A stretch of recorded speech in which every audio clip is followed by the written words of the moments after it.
Penerapan disiplin dan penegakan hukum protokol kesehatan atau prokes terus digencarkan Satpol PP Provinsi Bali. Sejak Pergub nomor 46 tahun 2020 diterapkan mulai 7 September, tercatat ada 4.230 pelanggaran hingga 4 Oktober 2020. 566 diantaranya dikenakan sanksi denda, sedangkan 3.664 pelanggar diberikan pembinaan.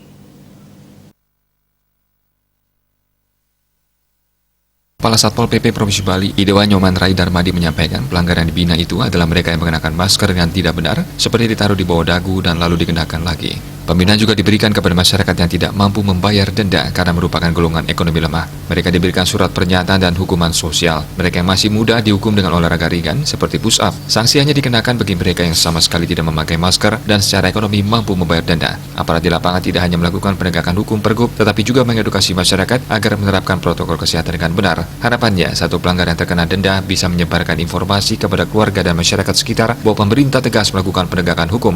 Menurut Rai Darmadi, mengubah pola pikir masyarakat agar disiplin menerapkan prokes tidak semudah membalikan telapak tangan. Oleh karena itu, upaya penegakan hukum harus dilakukan dengan tegas dan secara terus-menerus untuk mempercepat proses penyadaran tersebut. Pergub ini tidak hanya berlaku bagi masyarakat lokal Bali, sejumlah warga negara asing yang melanggar prokes turut dikenakan sanksi. Rai Darmadi menambahkan penegakan hukum prokes juga dibarengi dengan pengetatan pintu masuk Bali khususnya di Pelabuhan Gilimanuk. Untuk mencegah penyebaran COVID-19, masyarakat diminta ingat pesan ibu dan menjadi agen ubah laku dengan melakukan 3M, yakni wajib pakai masker, wajib cuci tangan dengan sabun dan air mengalir, dan wajib jaga jarak. Harapannya Indonesia segera terbebas dari virus corona menuju Indonesia maju.